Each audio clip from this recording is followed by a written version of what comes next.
ஆஸ்தீக அன்பர்களுக்கு நமஸ்காரம். கந்தர் அலங்காரம் பாடல் 3. தேர் அணியிட்டு புறமெரித்தான் மகன் செங்கையில் வேல் கூர் அணியிட்டு அணுவாகி கிரௌஞ்சம் குலைந்து அரக்கர் நேர் அணியிட்டு வளைந்த கடகம் நெளிந்தது சூர் பேரணி கெட்டது தேவேந்திர லோகம் பிழைத்ததுவே. இந்த ஸ்லோகத்துக்கு கிருபானந்த வாரியார் சுவாமிகள் என்ன அர்த்தம் சொல்கிறார் என்றால், திரிபுரத்தை எரித்த அந்த பரமேஸ்வரனுடைய முதல்வராகிய கந்த பெருமானுடைய கையில் உள்ள வேல் படுதலால் கிரௌஞ்ச மலையும் அரக்கர் சேனையும் அதன் தலைவனான சூரனும் அழிந்து இந்திரலோகம் உய்வு பெற்று இன்புற்றது. இந்த பாடலில் தெரிந்து கொள்ள வேண்டியது என்னவென்றால், தேர் அணியிட்டு புறமெரித்தான் மகன். அவன் யார்? அவன்தான் கார்த்திகேயன். புறதகனம் என்றால் என்ன? 3 புறங்களை எரித்தது என்பது அதன் அர்த்தம். இங்கு தாரகாசுரனுக்கு 3 பிள்ளைகள் இருந்தன. ஒருவன் பெயர் கமலாக்ஷன், இன்னொருவன் பெயர் தாரகாக்ஷன், மூன்றாமவன் பெயர் வித்யுன்மாலி. அவர்கள் எம்பெருமான் முருகனால் தன் தந்தையார் மரணப்பட்டதை அறிந்து மிகவும் வருத்தமுற்றனர். அவர்கள் அடுத்து என்ன செய்வது என்று யோசனை பண்ணி 3 பேரும் ஒரு முடிவுக்கு வந்தனர். பிரம்மனை தபஸ் பண்ணி அவரை பிரத்யக்ஷப்படுத்தி அவரிடம் இருந்து சாகா வரம் பெற வேண்டும், பிறகு இந்த தேவர்களை ஒரு வழி பண்ண வேண்டும் என்று அவர்கள் முடிவெடுத்தனர். அந்த முடிவுப்படி அவர்கள் பிரம்மதேவனை குறித்து தபம் இயற்றினர். தபம் ரொம்பவும் கடுமையாக இருந்தது. நாட்கள் செல்ல செல்ல அந்த தவத்தின் கடுமையால் தேவர்களுக்கும் மற்ற ஜீவஜாலங்களுக்கும் இந்த உலகத்தில் தேவலோகத்திலும் வாழ முடியாமல் தவித்தனர். அவர்கள் பிரம்மதேவனை பார்த்து, வித்யுன்மாலி, தாரகாக்ஷன், கமலாக்ஷன் 3 பேரும் கொடும் தவம் புரிகின்றார்கள், அவர்களை எப்படியாவது அதிலிருந்து பின்வாங்க வைக்க வேண்டும், நீங்கள் தான் அதற்கு முயற்சி எடுக்க வேண்டும் என்று விண்ணப்பிக்கின்றனர். பிரம்மதேவனும் தாரகாக்ஷன், வித்யுன்மாலி, கமலாக் 3 பேரும் முன்னாடி பிரத்யக்ஷமானார். பிரத்யக்ஷமாயி அவர்களுக்கு என்ன வேண்டும் என்று கேட்கிறார்.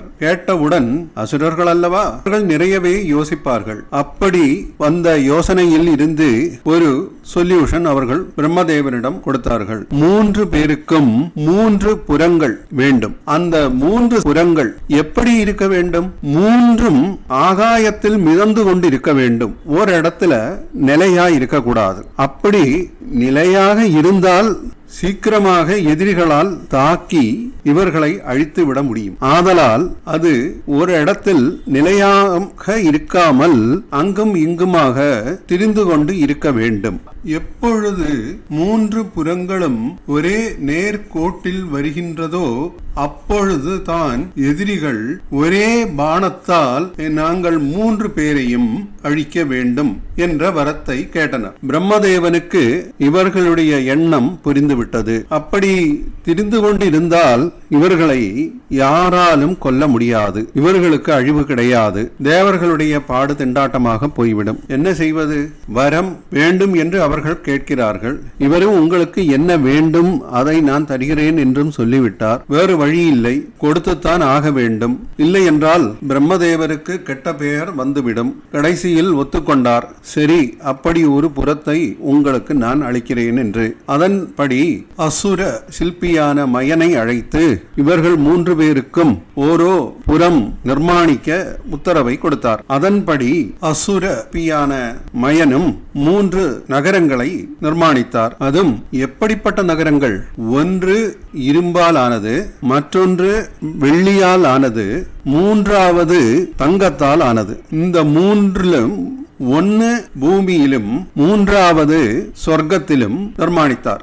பூமிக்கும் சொர்க்கத்துக்கும் இடையில் வெள்ளியால் ஆன நகரத்தை உருவாக்கினார். இந்த 3 நகரங்களும் ஒருபோதும் ஓரிடத்தில் நிலையாக இருக்காது, எப்போதும் ஆகாயத்தில் மிதந்து கொண்டே இருக்கும். இவர்களை கொல்ல வேண்டும் என்றால் இந்த 3 நகரங்களும் ஒரு நேர்கோட்டில் வர வேண்டும். அது இனி எப்போது நடக்கப் போகிறது? ஒரு காலம் நடக்காது. அது எத்தனையோ வருஷங்களுக்கு பிறகுதான் அது நடக்கும். பிரம்மதேவனிடம் பெற்ற வரத்தினால் இவர்கள் தேவர்களையும் ரிஷிகளையும் துன்பப்படுத்தி வந்தனர். தேவர்களை யுத்தத்திற்கு அழைத்து அவர்களை கொன்று தேவ சிம்ஹாசனத்தை ஆக்கிரமித்தார்கள். அதேபோல ரிஷிகளின் யாகத்தில் இவர்கள் இரத்தத்தையும் எல்லையும் போட்டு அதை அசிங்கப்படுத்தினார்கள். இப்படியாக தேவர்களையும் ரிஷிகளையும் கொடுமைப்படுத்தி இறைவனின் பெயரை சொல்லவட்டாமல் தடுத்து அவர்களுடைய அட்டகாசம் பயங்கரமாக இருந்தது. தேவர்களால் சகித்துக் கொள்ள முடியவில்லை. இவர்களால் மட்டுமா? இல்லை, மானிடர்களாலும் மற்ற மிருக பக்ஷி ஜாலங்களாலும் தாங்க முடியவில்லை இவர்களுடைய கொடுமையை. கடைசியில் இவர்கள் எல்லோருமாக ஒன்று சேர்ந்து இந்திரனையும் நாரதரையும் அழைத்துக் கொண்டு திருப்பார்கடலில் எல்லாம் அறிந்தும் அறியாதது போல் படுத்திருந்த மகாவிஷ்ணுவை சென்று பார்த்தார்கள். நாராயணா, உலகத்துல நடக்கிறத நீ பார்க்கறது இல்லையா? அங்க என்ன கொடுமைகள் நடக்கின்றன என்பது உனக்கு தெரியாதா? தாரகனின் மகன்களான கமலாக்ஷன், தாரகாக்ஷன், வித்யுன்மாலி 3 பேரும் செய்யும் அட்டகாசம் உனக்கு தெரியாதா? அப்படி இருக்க அதெல்லாம் பார்த்து கொண்டு நீ இப்படி சுகமாக படுத்துக் கொண்டிருக்கிறாயே. தேவர்களின் அரசனான இந்திரனை வெளியேற்றி தேவ சிம்ஹாசனத்தை அவர்கள் பிடித்துக் கொண்டு விட்டார்களே, இப்போது என்ன செய்வது என்று தெரியவில்லையே. நாங்கள் திண்டாடுகிறோமே, இதெல்லாம் பார்க்க உனக்கு சந்தோஷமாக இருக்கிறதா என்று அவர்கள் எம்பெருமான் நாராயணனிடம் கதறினார். அவர்கள் கண்களில் கண்ணீர் வழிந்தோடியது. அந்த கண்ணீரை பார்த்த ஸ்ரீமன் நாராயணனும் அவர்களிடம் கூறினார், என்னால் இந்த விஷயத்தில் எதுவும் செய்ய முடியாது. ஏதாவது செய்ய முடியும் என்றால் அது அந்த ஸ்ரீ பரமேஸ்வரனால் மட்டும்தான் முடியும். ஆதலால் நாம் எல்லோரும் கைலாய மலைக்கு சென்று ஸ்ரீ பரமேஸ்வரனை கண்டு நமது கஷ்டங்களை முறையிடுவோம். அவர் இதற்கு ஒரு தீர்வு கொடுப்பார் என்று நாராயணனும் கூறி அவர்களையும் அழைத்துக் கொண்டு நேராக கைலாய மலைக்கு வந்தார். கைலாய மலையில் ஸ்ரீ பார்வதியுடனும் விக்னேஸ்வரனுடனும் முருகனுடனும் அமர்ந்து ஸ்ரீகேஸ்வரன் உரையாடி கொண்டிருந்தனர். அப்படி உரையாடி கொண்டிருக்கும் நேரத்தில் தான் இவர்கள் அங்கு சென்றனர். இவர்களை பார்த்ததும் எல்லோரும் மௌனமானார்கள். ஸ்ரீ பரமேஸ்வரன் தனது திருவாய் மலர்ந்து மகாவிஷ்ணுவிடம் என்ன விஷயம், என்ன எதற்காக வந்திருக்கிறீர் என்று வினவினார். ஸ்ரீமன் நாராயணனும் திரிபுரரின் கொடுமையை குறித்து பரமேஸ்வரனிடம் சொன்னார். அதை கேட்ட பெருமான் பரமேஸ்வரனும், சரி, அதற்கு காலம் ஆகவில்லையே, அந்த 3 நகரங்களும் ஒரு குறிப்பிட்ட தினத்தில் தானே நேர்கோட்டில் வரும், அப்போதுதானே அவர்களை நமக்கு கொல்ல முடியும். அதுவரை அந்த 3 நகரங்களையும் இப்போது எங்க இருக்கோ என்று தெரியாதே, அப்படி இருக்க அவர்களை எப்படி கொல்ல முடியும் என்று விஷ்ணுவிடம் ஆராய்ந்தார். விஷ்ணுவும் வேறு வழியில்லை, ஏதாவது ஒன்று செய்து நீங்கள் அவர்களை கொன்றுதான் ஆக வேண்டும், இல்லை என்றால் நம்மை கொன்று விடுவார்கள், அதுவும் சித்திரவதை செய்து நம்மை கொன்று விடுவார்கள் என்று கூறினார். சரி என்று சொல்லி பரமேஸ்வரனும் எல்லோரையும் திரிபுர தகனத்துக்கான பயணத்திற்கு தயாராகும்படியும் தேரை பயணத்துக்கு ஆயத்தமாக்கும்படியும் கட்டளையிட்டார். தேவர்களும் சந்தோஷத்தில் குதூகலித்தனர். அப்படியாக அவர்கள் யுத்தத்திற்கு கிளம்பினார்கள். திரிபுர தகனத்திற்கு கிளம்பும் வேளையில் ஸ்ரீ பரமேஸ்வரனுக்கு 16 கைகளும் 16 கைகளில் 16 விதமான ஆயுதங்களும் இருந்தது. அவர்கள் யுத்தத்திற்கு கிளம்பிவிட்டார்கள். கைலாயத்திலிருந்து சிறிது தூரம்தான் தாண்டி இருப்பார்கள். சட்டென்று ஸ்ரீ பரமேஸ்வரனுடைய ரதமானது பூமியில் சரிந்து விட்டது.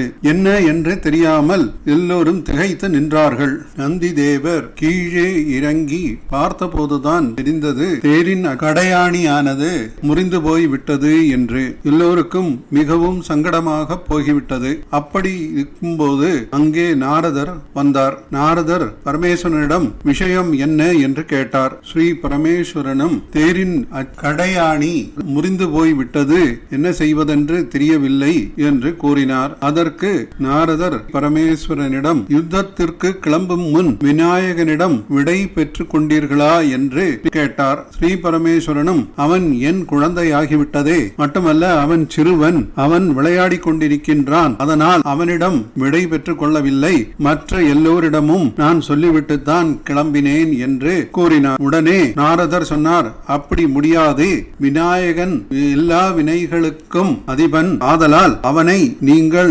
உதாசீனப்படுத்தியது அவ்வளவு சரியல்ல. குழந்தை என்றும் கூட பார்க்காமல் அவனிடம் மன்னிப்பு கேட்டு அவனின் ஆசி பெற்றுக்கொண்டு வந்தால்தான் இந்த காரியம் சுபமாக முடியும் என்று நாரதர் மீண்டும் எடுத்து சொன்னார். உடனே பரமேஸ்வரன் விநாயகனுக்கு தான் கொடுத்த வாக்கை குறித்து ஞாபகம் வந்தது. அவன் எல்லாருக்கும் முழுமுதல் கடவுளாகவும் எல்லா வினைகளையும் போக்குபவனாகவும் இருக்கும்போது எந்த காரியமும் அவனை நினையாமல் செய்யக்கூடாது என்ற ஒரு விதி இருக்கும்போது எப்படி நாம் மட்டும் நம் குழந்தை என்ற பாசத்தால் அவனிடம் சொல்லாமல் வந்துவிட்டோம் என்று அவருக்கு தோன்றியது. உடனே அவர் விநாயகனை மனத்தில் நினைத்தார். அந்த கணமே விநாயகன் அங்கே வந்தார். அங்கே வந்து தன்னுடைய தந்தையாரிடம் என்ன என்று கேட்டார். அப்பா, உன்னை நான் சிறு குழந்தையாக நினைத்து என்னுடைய மகனாக நினைத்து உன்னிடம் விடை பெற்றுக் கொள்ளாமல் நான் வந்துவிட்டேன். தயவு செய்து என்னை மன்னித்து விடு. திரிபுர தகனம் இந்த உலகத்திற்கே தேவையானது. அதனால் நீ இந்த விளையாட்டை நிறுத்தி என்னை திரிபுர தகனத்துக்கு போகும்படி ஆசீர்வதித்து அருள்வாயாக என்று விநாயகனிடம் வேண்டிக் கொள்கிறார். உடனே விநாயகனும் சரி அப்படியே ஆகட்டும் என்று சொல்லி அந்த உடைந்த கடையாணியை தன்னுடைய சக்தியினால் சரி செய்து ஸ்ரீ பரமேஸ்வரனை போருக்கு அனுப்புகின்றார். நரகாசுரனின் மகன்களுக்கும் ஸ்ரீ பரமேஸ்வரனுக்கும் கடுமையான போர் நிகழ்ந்து கொண்டிருந்தது. அப்படி இருந்தும் மூன்று புறங்களும் ஒரு நேர்கோட்டில் வரவில்லை. காலம் சென்று கொண்டிருந்தது. கடைசியில் அந்த தருணமும் வந்தது. ஸ்ரீ பரமேஸ்வரன் தன்னுடைய நெற்றி கண்ணை திறந்து அந்த மூன்று புறங்களையும் ஒரு தடவை பார்த்தார். அடுத்த நிமிஷம் மூன்று புறங்களும் தகதகவென பற்றி எரிய ஆரம்பித்தது. சிறிது நேரத்தில் மூன்று புறங்களும் எரிந்து சாம்பலாயின. அரக்கர்களும் மாண்டு போனார்கள். அப்படியாக தேவலோகம் பிழைத்தது. அப்பேற்பட்டவருடைய மகனான திருக்குமாரனின் செக்க செவேல் என்ற கையில் இருந்த வேல் ஆனது கூர்மையுடன் தைத்து கிரௌஞ்சமலையானது அணுவாக துகள்பட்டு அழிந்து தாரகனுடைய சேனை ஆனது மதிகட்டு ஓடி கடைசியில் தாரகனும் மாண்டு போனான். அப்படியாக தேவேந்திரலோகம் மீண்டும் பிழைத்தது. தாத்பரியம் என்னவென்றால் மூன்று புறங்கள் ஒரு மனிதனின் ஆணவம், கன்மம், மாயை, இந்த மூன்றும் இருக்கும் வரை ஒரு மனிதன் தன்னுடைய இச்சைக்கிணங்க வாழ்ந்து கொண்டிருப்பான். அவனால் நல்லவைகள் எதுவும் செய்ய முடியாது. தீய காரியங்களையே அவன் செய்து கொண்டிருப்பான். முப்புரத்தை எரித்த பரமேஸ்வரனின் மூன்றாவது கண்ணில் இருந்து வந்த அந்த அக்னியானது ஞானாக்னி என்று தெரிந்து கொள்ள வேண்டும். ஞானம் இறந்துவிட்டால் ஆணவம், கண்மம், மாயை இவைகளுக்கு அங்கே இடம் இல்லை. அப்படிப்பட்டவன் இறைவன் பாதத்தை எளிதில் அடைந்து விடுகிறான். உருவாய் அருவாய் உளதாய் இலதாய் மருவாய் மலராய் மணியாய் ஒளியாய் கருவாய் உயிராய் கதியாய் விதியாய் குருவாய் வருவாய் அருள்வாய் குகனே. இத்துடன் இந்த போட்காஸ்ட் முடிவடைகிறது. மீண்டும் அடுத்த போட்காஸ்டில் சந்திக்கும் வரை நன்றி கூறி விடை பெறுகிறேன்.